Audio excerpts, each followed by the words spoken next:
We're here at the launch of the Kia Tasman in Bathurst, New South Wales on a positively balmy 1 degree morning. And for those of you who think this is a glamorous job, it's pretty bloody cold and the poor old camera guy's fingers are freezing off over there. So, the question for you, what do mermaids, unicorns and the Kia Tasman all have in common?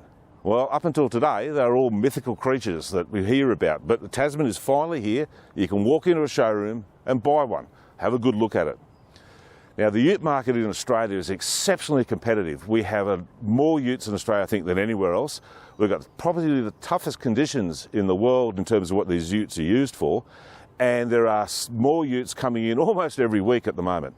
They range from some of the newer sort of lifestyle type utes like the BYD 6 Shark, and there's a Photon V7 and V9 coming up soon, through to the utes that you can actually option up and take up to Cape York. Now, the question is, where does the Kia Tasman sit in that sort of sliding scale of utes? Now, for those of you that only watch 30 seconds of videos and then cut out, let's cut to the chase. The Tasman is one of those utes that you can option up and take to the Cape York, give it the toughest conditions you can possibly find. For those of you who want to find out the reasons why, stick around and let's have a good look at it. So, first up, there are a number of utes in the range. They start from a 2-wheel drive and 4-wheel drive S, which is the entry-level model, and comes with a tray back and all that type of stuff. There's the SX, the SX Plus, which are very much aimed at the works type style utes.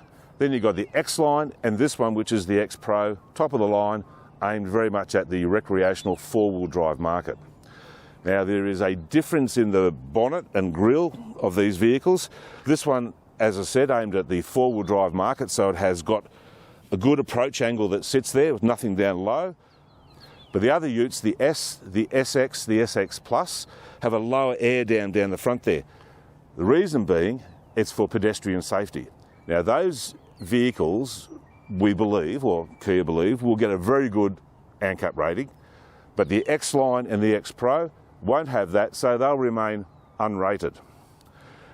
Now, there's a really interesting factor around in the wheel guards, so let's go and have a look at that. One of the things I do like are these sort of larger wheel arches. They give it a bit of character to the vehicle itself. Most of the vehicles will come with a different coloured wheel arch. Some are colour coordinated.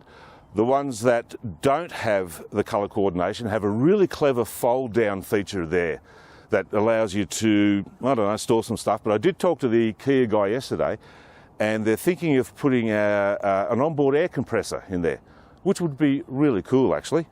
The vehicles, with the exception of the S, come with either 17-inch or 18-inch alloy wheels. The S comes with steel wheels. That's all fine. Across the top here, the vehicle itself will come with a number of choices for covers. Soft tonneau cover, a hard cover, there's a rollout which is either automatic or manual, and it also comes with a canopy as well, but we'll talk about that a little bit later on. It's actually really cleverly designed in some of the areas here because you can undo these bits at the top and there's tie-down points that you can tie down through there. One feature I do like is this step here. So it gives access into the back of the ute, and that's rated for someone that's larger than the average bear like me. I can stand on that and sort of get access into the back. Now, if we have a look at the tailgate, it's actually got a soft opening option, and again rated for someone like me to be able to sit on that, so it's quite good. The X Pro tub is lined, and there's a couple of clever little features inside here which we'll have a look at. So, a couple of clever features here in the tub. You've got this sliding rail system which is good. It allows you to sort of adjust it to tie things down. You've got tie-down points here which are good, they're strong, they're robust, but they're not low down, which is an issue, because, as particularly at the front, they're up high. You need to be able to have it down low so you can tie things down. It is an issue with a couple of manufacturers that we've spoken about. There's a light in the back of the tub which is great, and there's also a 240 volt plug here which is 400 watts, 15 amps I think. Very clever. Again, Kia's done the work up front to get it right the first time round. The other thing Kia's done really well is the tow ball. It's rated to tow 3,500 kilos, which is great. The It's wired up for 12-pin plug, which is also good. Most of the ones so far have got 7-pin plug on it, and they sit it on top of the little bar, which protects the actual pin plug, which is great. And the inbuilt tow braking system in the Kia works well, and there's a lot of actually extra sort of stability control and that type of stuff for the towing. Again, done it right the first time round, which is good. Okay, let's have a look inside. So, looking inside, access is really easy. The doors open really wide. You've got a lot of storage down the bottom there for a large bottle. Great speakers, the Harman Kardon system. You've got the usual controls here on the side. One thing I do like is the fact that there's a bit of a gap there, so your point of your elbow will slot into there rather than in the actual sort of armrest itself. Soft touch there, which is great. I do particularly like this wide area up the top here. It's great to rest your arm on. I love these door handles. They're really cool. I know, they just look good and I love them. They're very tactile, which is great. The driver itself, you've got heated and ventilated seats. You've got steering wheel heater as well. The passenger side has heated seats, and the two outer rear seats are also heated as well. So they're really catering for comfort in this vehicle. There's grab handles everywhere to get in. Now, even though it's high, it's actually pretty easy to get in. And there's an incredible amount of headroom, which is fantastic. And in fact, at the reveal, we had Luke Longley sitting in one of these, who's probably another foot on me, and he was actually quite comfortable. So access is really easy, particularly in the back seats. The doors open really wide, and I can sit in the back, but we'll talk about that a little bit more later on. Okay. So, once inside, seats especially comfortable, really are comfortable. The steering wheel is actually, it's an odd shape, but I like it. It's nice and thick. All the controls on there. You've got drive mode, you've got terrain mode, which is great. Gives good visibility towards the driver instrument binnacle as well. The centre sort of screen is divided into three sections. You've got the driver's instruments. You've got this middle section here, which is for the air conditioning controls. And you've got this larger section here to the side, where it's all the infotainment and connectivity type stuff. And we'll have a quick chat about that in a sec. Two different things in terms of the particular models. The X Line and X Pro, I think it is, have this sort of twisting dial type sort of transmission lever here with the start-stop button down there, which is an unusual spot. The other models have a normal T-bar, which you're used to, and a start-stop button there, which is probably a little bit more, you know, familiar, I guess. But it's like everything. As soon as you drive the vehicle yourself, you get used to your own vehicle, and that's what it is. I like the inside. They've done a really good job with the interior. This one's got a sunroof, which is great. You know, very large sort of sun visors. Good storage down here. You've got your wireless charging tray down here. There's wireless connectivity for smartphones, mirroring. Large areas for the cups, bottles. One really clever feature is this that folds over to give you a flat area, and particularly if you've got a laptop or you're working or you've got some sort of a clipboard or something, it's actually pretty cool. Nice and soft points on top, and the storage bay itself is quite large, so a nice little spot to slot your phone in there if you want to, or keys or anything else. One thing I do like is the fact that they've still got tactile buttons for the air conditioning controls here, so you're not searching through everything to get stuff. And when you are searching through the menu, the touch sensitivity of the screen is excellent. Kia did a really good job of that. And most of the menus are pretty easy to find. Typically of vehicles these days, for drivers like me, you've got to go through and turn off all the extra safety features. You know, the speed warning, the lane keep assist, all that type of stuff. But Kia's actually got a shortcut button on the steering wheel here that you can get to easily and do all that. You've got to do it every time, unfortunately, but that's just an old school guy like me. I'm not particularly fussed on this honeycomb type stuff, but I'm also known for not having the best taste in the world, so that's usual. We'll talk about the four-wheel drive controls shortly. Let's have a quick look in the back. Now, as I said before, access to the rear is really good. The doors open really wide, which is great. Again, grab handles everywhere. Now, these are probably the best rear seats in any ute, I think. They're just really comfortable. Again, more for 2 than 3 people. And there's a couple of clever little features. They'll slide out to give you more sort of a rake on the back, which is quite comfortable. There's also an ability to be able to lift up, and there's storage underneath, which is again quite clever. There are 2 ISOFIX points on the 2 outer seats, and top tether points, which you access by just pulling that down. So it's nice and simple and easy. Now, again, I'm 190 centimetres and slightly larger than the average bear, and I can fit in quite easily and sit, comfortably. Plenty of headroom, which is great. A couple of little features: USB ports in the back of both seats. There's a 240 volt, 400 watt 3-pin plug there as well. And these little zip type pockets, which are great. One thing I didn't mention earlier, but I absolutely love these headrests. They are so comfortable. They're just, again, best in the market. Love them. They're great. So for the X Pro, all the controls for the four-wheel drive down here. You've got 2 high, 4 automatic, 4 high, 4 low, which is great. And that's just simply a flick forward and back, which I'm not going to do it now because we can't. Got a stop to go into 4 low, which is usual. You've got diff lock here, which is great, and you've got X-Trek. And X-Trek is a particularly clever system that allows the vehicle to do all the work itself. We did some 4-wheel drive trails yesterday where they were particularly gnarly in terms of going up and down, and we did it twice. Once with, under the right foot, so the typical sort of, 4-wheel drive driver. And I particularly decided I'd do it with X-Trek alone. And what that does, it allows the vehicle to do what it does best, and that's to maintain control of the vehicle going up and going down. And what'll happen is you'll find, the left wheel will start spinning, so they'll apply the brakes and put more sort of pressure into the right wheel. And it just removes a lot of that sort of slipping and spinning and all that type of stuff, which is not great for the vehicle and not great for the trails. A lot of vehicles have this type of stuff. This one works particularly well. The only thing I will say is that when you're actually trying to adjust it up and down, turning it off is like that, and that actually you can do that unknowingly. So there's probably a little bit of adjustment that needs to be done there. But again, the more you drive it, the more familiar you will become with it, and the more you'll use it normally.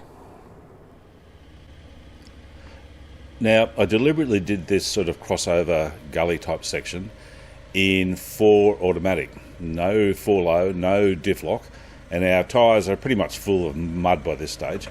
So I wanted to see if we're going to get any sort of wheel slip and what was going to happen.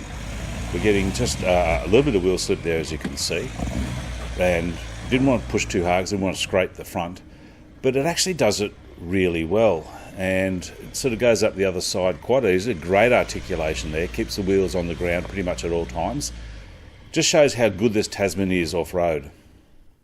Okay, let's look at the engines. 2.2 litre turbo diesel engine, 154 kilowatts of power, 440 newton meters of torque between 1750 and 2500. 80% of that comes in about 1500 revs. It's an 8-speed automatic transmission with torque converter straight out of the Stinger. Let's have a listen to just how quiet it is inside. There's very little diesel rattle at all, and there's very little noise from the road coming through. What we found is that the combination of the 8-speed automatic transmission and the engine was really responsive, especially on dirt roads like this. It made the ride exceptionally well. We're at Mount Panorama, of course, so when you're at Mount Panorama, what do? You take the Tasman for a lap around the track. Now, this is strictly at 60 kilometres an hour, I can assure you, mainly because we don't speed, and also because that local police and highway patrol absolutely love this area. But one thing it did show us is just how good the dynamics are on road. And, of course, we take our rundown Conrod straight for the checkered flag. Now, on-road dynamics are where the Tasman absolutely excels. On a normal back road, it is so quiet, so smooth. The wider track and the slightly longer wheelbase ensures that it sits very comfortably on the road. It likes those windy, hilly back roads because it's quite responsive. And the engine transmission combination, as I said, really extract the most out of each other. In fact, Tasman, because it's so quiet inside and so much like an SUV, it really makes a great long-distance tour. It's almost like you're driving a Carnival or Sorrento. It's that nice inside.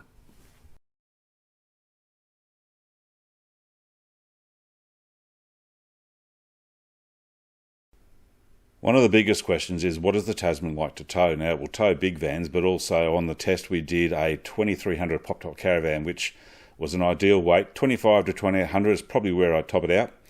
There are inbuilt tow brakes, and also there is tow mode, which will change the mapping of the transmission to the engine, both uphill and downhill, hold gears longer, and it really works extremely well. Commercial, hard-like commercial, and that's where the design started out of head office. They were building a vehicle for a utility, light commercial vehicle for the world market, and it was all about off-road performance and load carrying capacity and all that sort of thing. But as you know, Australia's the Olympic Games of utes, and we went up there and we told them exactly that.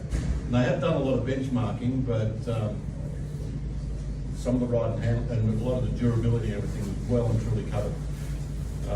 But when we started to drive it, and as you'll all appreciate, the SUV market sort of encroached into the ute market. So in Australia, it's hard off-road utilitarian commercial vehicle, but it's stretched, that market demographic is stretched out to also be, you know, SUV levels of ride comfort and NVH and comfort and cabin and all that sort of thing. So to get the vehicle dynamics and get the chassis performance to cover such a wide demographic spread in the market without compromising the off-road performance, so one peg in the ground is a tough truck and stretch the lacquer band up to a nice SUV, that's where we had to do a lot of engineering.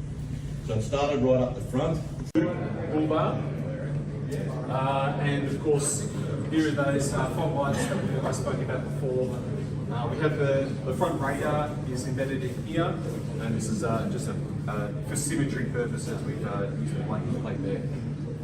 If you look down lower, we have the braking recovery hooks down here that come with all bull bars, and each bull bar comes with a bash plate at the front. And so that bash plate that I mentioned earlier, the underbody protection, actually bolts up to, you don't have to have a bull bar with it, but it connects well with this kind of bash plate here. Couple of quick extra little features. They're great external mirrors with the cameras down the bottom. We've already seen how that applies when you're off-road. Excellent feature. You've got daytime running lights, LED lights and lower fog lights give excellent illumination at night time. Okay, let's wrap up. So there are a number of models in the range. I think pricing ranges from about a bit under $40,000 through to about $75,000. You know, they like to do the 999 plus all the usual costs. Look, it's well priced. It really is well priced compared to what people are going to be looking at. So the vehicle itself is good. Off-road is excellent. On-road dynamics are possibly the best of any ute in this class. They've done an excellent job in terms of, you know, the ride, the handling, the quietness inside the vehicle. They've done a first-class job in terms of doing this. So, if I'm looking to buy a ute, should I put this on the consideration list? If I'm looking to buy a serious four-wheel drive ute or a serious work ute, the answer is categorically yes. You really should put the Tasman on your consideration list, because it not only does it come with all those other features, but it comes with Kia's 7-year unlimited kilometre warranty, which is, you know, it's great. So that's it for today. Thanks for joining us. If you like, please like down below. Don't forget to subscribe to us. There is an article that has all the details, which will be linked down below, so you can find out more about it. That's it for me today. Thanks for joining us. We'll see you next time.